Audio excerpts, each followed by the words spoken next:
നമസ്കാരം. നമ്മളങ്ങനെ കൊട്ടാരക്കര ക്ഷേത്രത്തിൽ നിന്ന് പിന്നെ വന്നിട്ടുള്ളത് കാട്ടിൽമേക്കതിൽ ദേവി ക്ഷേത്രത്തിലേക്കാണ്. ഇവിടെ KSRTCയിൽ വന്നിറങ്ങിയിട്ട് പിന്നെ അവിടെ നിന്ന് ഓട്ടോയ്ക്ക് വരാനുള്ള ദൂരമുണ്ട്. അമ്പല ദർശനത്തിൻ്റെ സമയത്ത് മാത്രം KSRTC ബസ്സും അവൈലബിൾ ആണ്.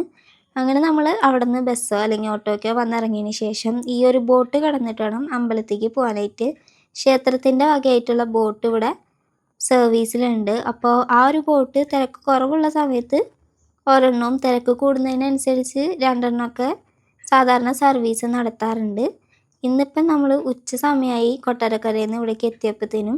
അപ്പോൾ ബോട്ട് സർവീസ് ഏകദേശം നിർത്താറായി. ഇപ്പോൾ തിരക്കുള്ളതുകൊണ്ട് തന്നെ 1 മണി എന്നുള്ളത് 1:30 അല്ലെങ്കിൽ 1:45 ആ ഒരു സമയത്തേക്ക് അങ്ങനെ നീണ്ടു പോകാറുണ്ട്. തിരക്ക് കുറവാണെങ്കിൽ അതുപോലെ തന്നെ കറക്റ്റ് 1 മണിക്ക് തന്നെ ബോട്ട് സർവീസ് നിർത്തുന്നുണ്ടായിരിക്കും. ഇവിടെ ബോട്ട് ഞങ്ങൾ പോകുമ്പോൾ അപ്പുറത്ത് നിന്ന് ഇപ്പുറത്തോട്ട് വരുമായിരുന്നു. അപ്പോൾ ഉച്ച സമയം ആണ്, അമ്പലം അടയ്ക്കാറായതുകൊണ്ട് തന്നെ അത്യാവശ്യം നല്ല തിരക്ക് ഇങ്ങോട്ട് വരുമ്പോൾ ഉണ്ടായിരുന്നു. അതുപോലെ തന്നെ ഞങ്ങൾ പോകാൻ നേരത്ത് അധികം ആരും അങ്ങനെ ഉണ്ടായിരുന്നില്ല. കുറച്ച് പേര് മാത്രമാണ് അപ്പുറത്തേക്ക് അമ്പലത്തേക്ക് വരാനായിട്ടുണ്ടായിരുന്നുള്ളൂ. പിന്നെ ബോട്ട് സർവീസ് വരുന്നത് അമ്പലത്തിൻ്റെ വകയായതുകൊണ്ട് തന്നെ ഫ്രീ സർവീസാണ്.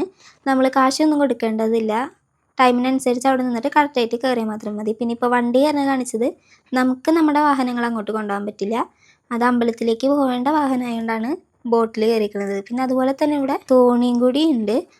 അത് ഫുൾ ടൈം അവൈലബിൾ ആണ്. നമുക്ക് അമ്പലത്തിൻ്റെ സമയമൊന്നുമില്ല. രാവിലെ മുതൽ രാത്രി വരെ അവരവിടെ ഉണ്ടാവും. ആ ഒരു ബോട്ട് സർവീസിനും ഒരു നിശ്ചിത തുകയില്ല. നമുക്ക് എന്താ പറ്റുന്നതെന്ന് വെച്ച് കഴിഞ്ഞാൽ അത് അവർക്ക് കൊടുത്താലായിട്ട് മതി. അധികം ദൂരം അമ്പലത്തേക്കില്ല. ഇപ്പുറത്തുനിന്ന് അപ്പുറത്തേക്ക് എത്താൻ വേണ്ടിയിട്ട് ഒരു 3 മിനിറ്റ് 4 മിനിറ്റിൽ ബോട്ട് വേഗം നീങ്ങിയിട്ട് അപ്പുറത്തെത്തും.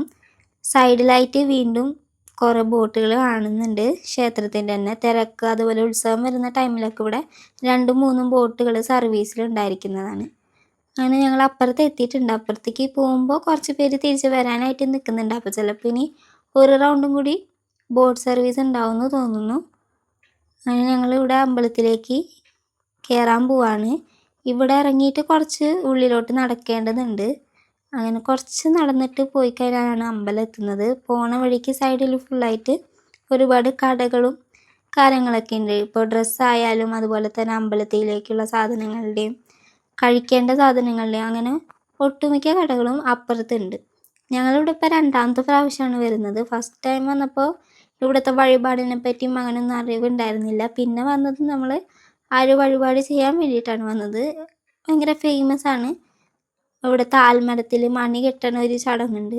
അപ്പോൾ അത് ചെയ്യാനായിട്ടാണ് ഞങ്ങളിപ്പോൾ ഇവിടെ സ്പെഷ്യലായിട്ട് വന്നിരിക്കുന്നത്. ഇതുപോലെ തന്നെ ലാസ്റ്റ് നമ്മൾ ഒരമ്പലം കൂടി പ്ലാൻ ചെയ്തിട്ടുണ്ട്. അപ്പോൾ അങ്ങോട്ടും കൂടി പോകുന്ന വീഡിയോ വേഗം അപ്ലോഡ് ചെയ്യുന്നതായിരിക്കും. ഇവിടെ അമ്പലത്തിലെത്തിയപ്പോൾ അത്യാവശ്യം തിരക്കൊക്കെ ഉണ്ടായിരുന്നു. നമ്മളൊരു ഇട ദിവസമാണ് ചെന്നത്.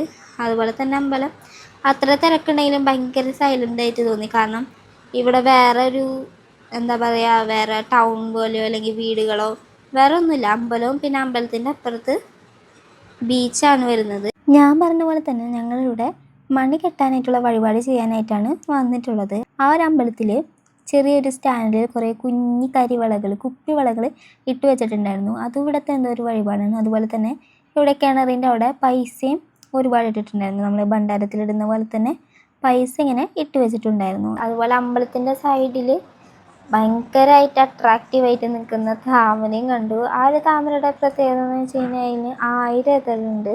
ഇവിടെ നാഗത്തറയുടെ അവിടെ നാഗദേവങ്ങളെക്കുറിച്ച് പാട്ടും പാടുന്നുണ്ടായിരുന്നു.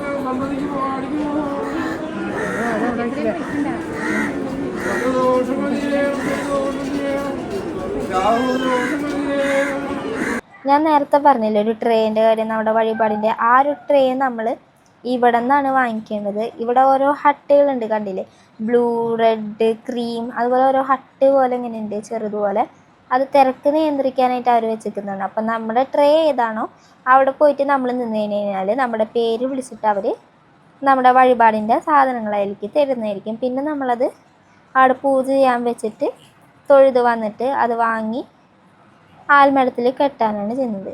ആൽമരാണെങ്കിൽ ഇവിടെ എന്താ പറയുക, ലക്ഷങ്ങളൊന്നല്ലെന്ന് തോന്നുന്നു. അതിനേക്കാളും ഭയങ്കരമായിട്ട് ഒരുപാട് മണികൾ ഇതുപോലെ കെട്ടി തൂക്കിയിട്ട് അത്രയ്ക്ക് ഭംഗിയായിട്ട് നിൽക്കുന്നുണ്ടായിരുന്നു. അമ്പലത്തിൻ്റെ ഒരു സൈഡിലായിട്ട് നല്ല റെഡ് കളറിൽ ഭയങ്കര അട്രാക്റ്റീവായിട്ട് അത്രയും മണികൾ കെട്ടി തൂക്കിയിട്ട് എന്താ പറയുക, എന്ത് രസമായിരുന്നു എന്നറിയാം കാണാൻ. നമ്മുടെ കണ്ണ് നിറഞ്ഞു പോയി. അത്രയ്ക്ക് ഭംഗിയായിരുന്നു ആ ഒരു മരത്തിൽ ഇങ്ങനെ മണികൾ കെട്ടി തൂക്കിയിട്ടേക്കണ കാണാൻ വേണ്ടിയിട്ട്. നമ്മളിതിൻ്റെ ചുറ്റും നമ്മുടെ ഒരു ആഗ്രഹം മനസ്സിൽ വിചാരിച്ചിട്ട് ചുറ്റെടുത്തിട്ട് ഈ മണി കെട്ടാണ് ചെയ്യുന്നത്. അങ്ങനെ നമ്മുടെ ആഗ്രഹം സഫലമാവുന്നതാണ് ഈ ഒരു വഴിപാടിൻ്റെ പ്രത്യേകത എന്നുള്ളത്. മരത്തിൽ തൊട്ടിലും അതുപോലെ തന്നെ എഴുതിയിട്ടൊക്കെ കെട്ടിയിട്ടുണ്ട്. വലിയ മണിയും കെട്ടിയിട്ടുണ്ട്. കൂടുതൽ ഈ കുഞ്ഞു മണികൾ ഇങ്ങനെ റെഡ് നൂലുള്ള കുഞ്ഞു മണികൾ ഇങ്ങനെ കെട്ടി ആ മരം അങ്ങനെ നിറഞ്ഞ് നിൽക്കുമായിരുന്നു അമ്പലത്തിൻ്റെ ഒരു സൈഡിലായിട്ട്. ഈ അമ്പലത്തിൻ്റെ പുറകിലാണെങ്കിൽ ബീച്ച്. അപ്പോൾ അവിടെ നിന്ന് നല്ല കാറ്റും അടിക്കുന്നുണ്ടായിരുന്നു. അപ്പോൾ അതുപോലെ ആ ബീച്ചിൻ്റെ അവിടെ നിന്ന് ഇങ്ങനെ കാറ്റടിക്കുമ്പോൾ നമുക്കിങ്ങനെ ചെറിയ ഒച്ചയൊക്കെ മണികളൊക്കെ അനങ്ങിയിട്ട്. അപ്പോൾ അതൊക്കെ ഭയങ്കര രസമായിരുന്നു. നല്ലൊരു പീസ്ഫുൾ ആയിട്ടുള്ള അന്തരീക്ഷമായിരുന്നു അവിടെ. അത്ര തിരക്കുണ്ടെങ്കിൽ നമുക്കതൊന്നും ഫീൽ ആവുന്നുണ്ടായിരുന്നില്ല. അതുപോലെ തന്നെ ഈ ഒരു മരത്തിൻ്റെ സൈഡിലായിട്ട് ലെഫ്റ്റ് സൈഡിലായിട്ട് ഇതുപോലത്തെ ഒരു ഷെഡ് കെട്ടിയിട്ടുണ്ട്. അവിടെ പായസം വെക്കുന്നുണ്ടായിരുന്നു.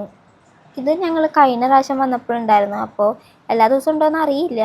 അതുപോലെ തന്നെ അവിടെ വെച്ച പായസം അവർ അങ്ങനെ തന്നെ എടുത്ത് വീട്ടിൽ കൊണ്ടുവന്ന നേരം അവിടെ വന്നിട്ടുള്ള എല്ലാവർക്കും കൊടുക്കുമായിരുന്നു. പിന്നെ അമ്പലത്തിൽ ഉച്ചയ്ക്ക് അന്നദാനമുണ്ട്.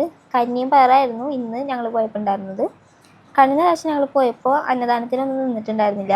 സമയം ഒരുപാട് വൈകിട്ടുണ്ടായിരുന്നു. ഇന്ന് ഞങ്ങൾ അന്നദാനത്തിന് കഴിക്കാൻ നിന്നു. അതിനെന്താ പറയുക, ഒരു പ്രത്യേക ടേസ്റ്റ് ആയിരുന്നു. നമ്മൾ വീട്ടിലുണ്ടാക്കണ പോലെയല്ല, വീട്ടിൽ കഴിക്കണ പോലെയല്ല, ഭയങ്കര ടേസ്റ്റ് കഞ്ഞിയും പയറും. എന്താണെന്നറിയില്ല. അത് കഴിഞ്ഞ് പിന്നെ അവിടെ ബീച്ചിലേക്ക് പോയി. ആരും ഉണ്ടായിരുന്നില്ല. ഒരു ഒതുങ്ങിക്കിടക്കുന്നൊരു കടലായിരുന്നു. ഇങ്ങോട്ട് ഇറങ്ങാനായിട്ട് അത്ര സേഫ് അല്ലാന്ന് തോന്നുന്നുണ്ട്. പിന്നെ അങ്ങോട്ട് നടന്നു കഴിഞ്ഞാൽ ഇറങ്ങാനുള്ള സ്ഥലം ഉണ്ടോയെന്ന് അറിയില്ല. നല്ല വെയിലുണ്ടായിരുന്നു ഉച്ച സമയത്ത്. മണലൊക്കെ ഇങ്ങനെ പൊള്ളിക്കനൽ പോലെ ആയി കിടക്കായിരുന്നു. അതുകൊണ്ട് അധികം അങ്ങോട്ട് പോയില്ല. പക്ഷെ കാണാൻ നല്ല രസമുണ്ടായിരുന്നു. അധികം ആൾക്കാരിങ്ങനെ വന്ന് ചിലവഴിക്കാത്ത ബീച്ചായതുകൊണ്ട് തന്നെ നല്ല ക്ലീനായിട്ട് നീറ്റായിട്ട് ഭയങ്കര പീസ്ഫുള്ളായിട്ട് കിടക്കുന്നുണ്ടായിരുന്നു.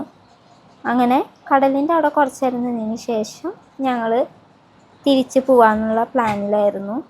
തിരിച്ചിനി എന്തായാലും ബോട്ട് സർവീസ് ഉണ്ടാവില്ല. സമയം ഇപ്പോൾ ഏകദേശം ഒരു 3:30-4 മണി ആയിട്ടുണ്ട്. എന്നാലും നല്ല വെയിലുണ്ട്.